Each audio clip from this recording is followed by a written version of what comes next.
Olá, boa noite. O programa de hoje foi elaborado a partir da reclamação do telespectador Giovanni Bosco de Almeida. Durante um programa Segue o Som de algumas semanas foi usado o termo homossexualismo, que nós entendemos que se refere à doença, e quando deveria ser substituída, como já está decidido, por homossexualidade.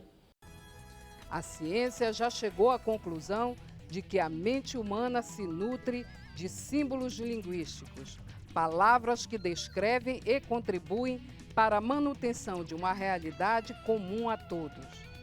Mas as palavras não servem apenas para comunicar. Michel Foucault, um importante filósofo que se dedicou à história dos sistemas de pensamento, afirmava que não existe discurso neutro ou desinteressado. Para Foucault, toda linguagem expressa uma vontade de poder ou de dominação. Simbolicamente, o que o telespectador Giovanni Bosco cobrou da emissora pública não foi apenas uma correção da linguagem, mas a adesão do sistema público de comunicação aos esforços da sociedade para mudar a si mesma. E se a linguagem produz a realidade, como garantem os estudiosos, trabalhar sobre a linguagem pode ser um caminho para produzir uma sociedade mais justa. Esse é o assunto de hoje do Público na TV, um programa produzido pela ouvidoria da empresa Brasil de Comunicação.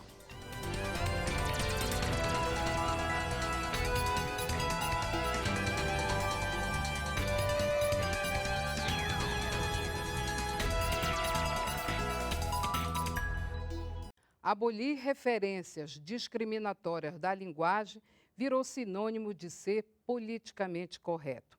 Uma expressão que não tem o significado positivo que as palavras indicam. Muito pelo contrário, carrega o sentido da resistência à mudança de linguagem pretendida pelos segmentos sociais que se sentem prejudicados. O telespectador Giovanni Bosco de Almeida chamou atenção para o uso indevido da palavra homossexualismo no programa da TV Brasil. Vamos acompanhar o assunto e ver como a programação respondeu ao telespectador.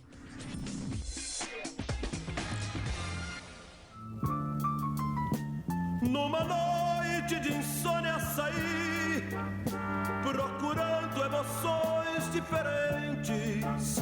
Chamada Galeria do Amor, essa música. Ele fala que é a melhor letra da vida dele e ele foi totalmente petulante em falar sobre o homossexualismo, o amor, liberdade, vamos viver, enfim. Então... Durante um programa Segue o Som de algumas semanas foi usado o termo homossexualismo, que nós entendemos que se refere à doença, enquanto homossexualidade se refere à condição daquela pessoa por uma não opção, porque ninguém optou por ser homossexual ou não, mas por aquela condição de sexo. Onde muitos tentavam encontrar o amor numa troca de olhar.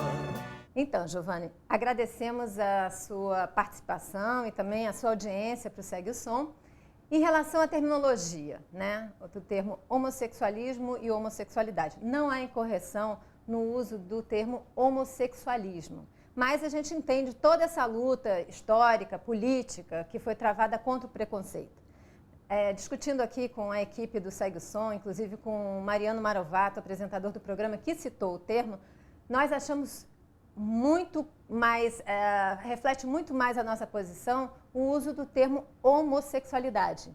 Concordamos com você. Até no meados metade do século XIX, essa palavra homossexualismo estava ligado à doença.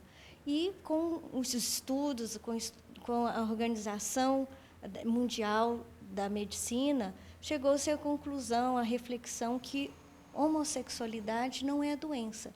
Então, tira-se o final da palavra, do ismo, que geralmente está ligada à doença, raquitismo, bruxismo, alcoolismo. Então, está ligado à doença. Então, tirou-se o final porque a ciência, com o avanço do estudo, da observação, constatou-se que não se trata de uma doença, e sim de uma orientação afetiva sexual que uma pessoa tem pelo mesmo sexo. Não é uma opção, a pessoa ela não tem, assim como na heterossexualidade, você não escolhe apaixonar por alguém, você não sabe por que você apaixonou por fulano e não por ciclano. Então, a homossexualidade também não é uma opção nesse sentido. A pessoa fala assim, agora eu vou gostar de uma pessoa do mesmo sexo. Isso acontece, né?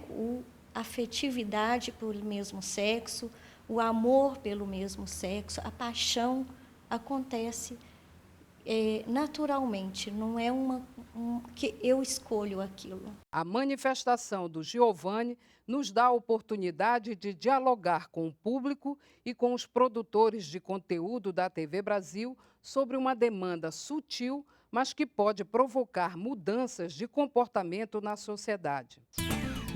Narrativas massivas, como as narrativas dos meios de comunicação de massas, elas não são neutras. O assunto continua no próximo bloco. Não saia daí. A gente volta já.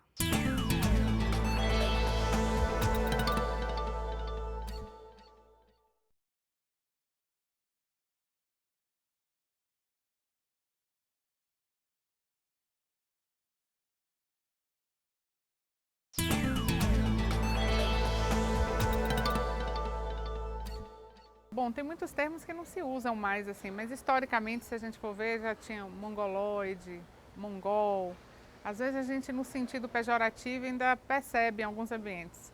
Tem mais ou menos um mês que eu fui para o aniversário e minha filha foi tratada assim. Ela estava no parquinho e uma criança de mais ou menos 7 para 8 anos de idade falou assim, não vamos brincar com essa criança não, que ela é mongol. E aí, assim, provavelmente essa criança não deve estar escutando da sociedade, mas talvez os pais dentro de casa se reporte dessa forma a pessoa com síndrome de Down. Então a gente vem numa luta aí para tentar adequar o nome, né? E se fosse com você? O exercício de se colocar no lugar do outro pode ser um bom indicador da melhor forma de nos referirmos a quem quer que seja. Veja agora outros casos. O termo mais adequado, eu penso no alcoolismo, no alcoolista ou no alcoólico, para tirar essa conotação de idolatrar. Porque o alcoólatra, o ólatra, né, é de origem de idolatrar.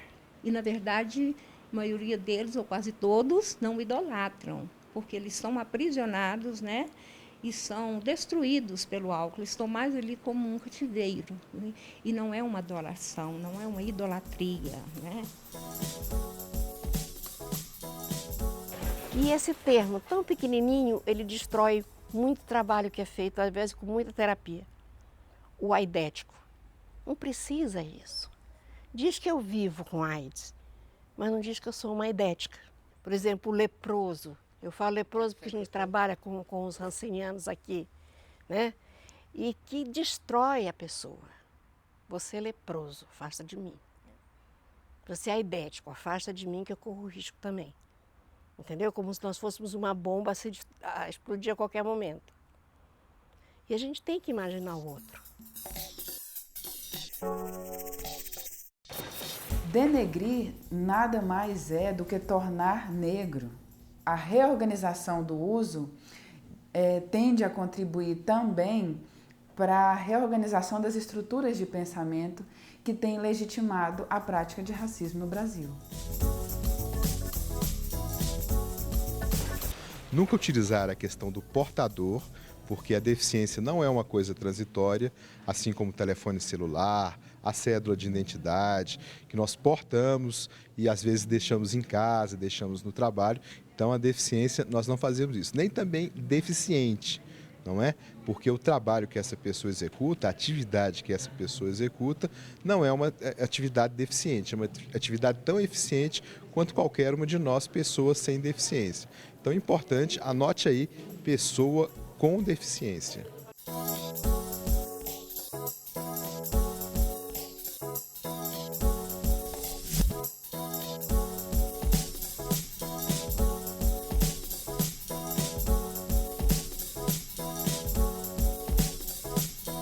não é só mudar o nome, como é que se fala. Tem de ser também como é tratada as pessoas do jeito certo.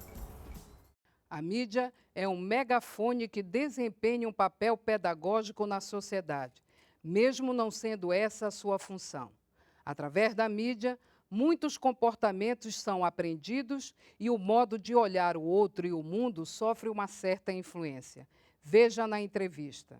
Palavras, termos, conceitos, narrativas, elas carregam sistemas de valores, elas carregam maneiras de enxergar o mundo, visões sobre como enfrentar, por exemplo, determinadas problemáticas sociais. Principalmente narrativas massivas, como as narrativas dos meios de comunicação de massas, elas não são neutras. Elas não apenas refletem mentalidades, elas constroem mentalidades. Vamos para um pequeno intervalo. A gente volta já.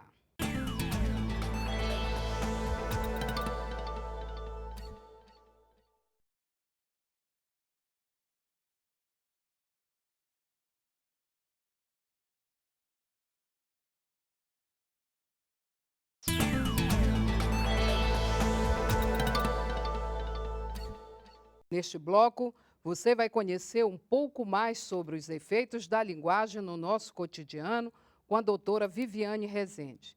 Ela é coordenadora do Núcleo de Estudos de Linguagem e Sociedade da UNB e a entrevista foi feita por Dayana Hashim. Certamente as palavras podem carregar ideologias e preconceitos e essa não é uma questão apenas de linguagem. Então, para a gente compreender como isso acontece, a gente deve antes compreender que a linguagem e a sociedade estão articuladas, intimamente articuladas. Então, não é a palavra que é ideológica num sentido interno da língua, né? Mas o sentido que a palavra ganha na sociedade. Então, é o sentido que ela carrega que é ideológico. Eu não diria que todas as palavras carregam ideologias, mas algumas sim, porque são termos que estão associados à manutenção de relações de dominação. Por exemplo, a relação de dominação que existe entre mulheres e homens numa sociedade machista. Então, é por isso que querer explicar por que a nossa presidenta prefere ser chamada presidenta é uma questão que não se explica com base na língua, né? Então, se a gente olha para isso pensando só na língua, é fácil dizer coisas do tipo, mas essa palavra não existe na língua portuguesa, não tem necessidade, né? O presidente, a presidente, não precisa de presidenta, mas precisa porque é outra coisa que está sendo marcada, que não é uma questão linguística, mas uma conquista histórica. Ao se comunicar, a gente também representa o mundo, e esse mundo é um mundo físico, mas também um mundo emocional, um mundo mental. A gente identifica pessoas, grupos sociais, a gente se identifica e a gente age sobre o mundo e sobre outras pessoas. Então, os modos de representação são importantes. O modo como a gente representa um segmento da sociedade implica sobre as construções identitárias, sobre o modo como a gente entende e age sobre aquela situação. Por exemplo, o Movimento Nacional da População em Situação de Rua prefere que se fale em população em situação de rua e não em moradores de rua. Isso tem uma implicação para o modo como a gente compreende a situação de rua. Dizer que alguém é um morador de rua é, de certa forma, naturalizar essa condição como um estado permanente. Então, aí a gente tem um modo de operação da ideologia, que é chamado reificação, né? Que é eternalizar uma condição como sendo parte da identidade, né? Parte daquilo que essencialmente identifica o indivíduo. Já a pessoa em situação de rua marca a natureza transitória dessa situação, o que nos leva à possibilidade de superação disso.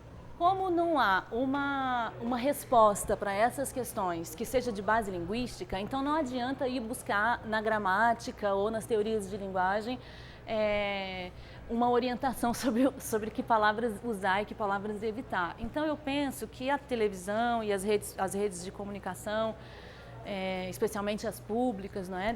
Os meios públicos de comunicação deveriam se pautar pelas demandas dos movimentos sociais. Então, se o movimento social diz que o termo é homoafetividade, então eu acho que os meios de comunicação devem respeitar essa demanda. Se os movimentos sociais dizem que o termo é população em situação de rua, penso que os meios públicos e também os privados, claro, deveriam respeitar essa demanda. Essa é uma questão delicada e que não tem nenhuma explicação de ordem linguística. Então é preciso buscar mesmo na sociedade a orientação sobre como agir discursivamente em relação a grupos específicos, especialmente aqueles grupos em situação de prejuízo. Todos os avanços que a gente teve, a gente também tinha de ter avanço na questão da terminologia, na questão das palavras e dos termos que são usados para se referirem às pessoas que têm HIV/AIDS. A criança com síndrome de Down ela pode nascer com alguns comprometimentos, mas ela não é doente. Ela tem apenas uma deficiência. São pessoas que realmente são diferentes e nós devemos chamá-las da forma adequada, chamar primeiramente pelo nome. São pessoas e são diferenciadas e cada um de nós tem um nome. Isso precisa ser questionado no cotidiano do jornalismo e no cotidiano das demais pessoas também. É um processo, é uma postura de reflexão e de tentativa de olhar, de respeito a um sentimento diferente da maioria, né, que nós aprendemos.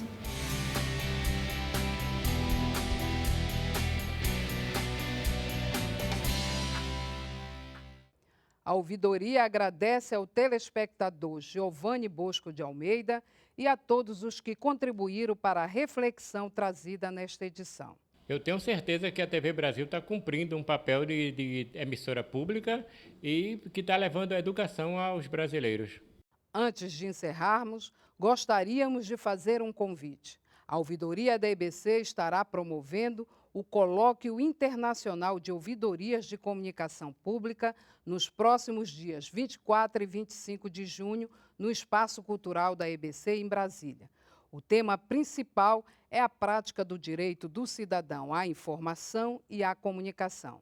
Se você quiser participar, solicite a inscrição pelo e-mail cerimonial@cp.ebc.com.br. O Público na TV fica por aqui. Na próxima quinta-feira estaremos de volta. Uma boa noite e obrigada pela audiência.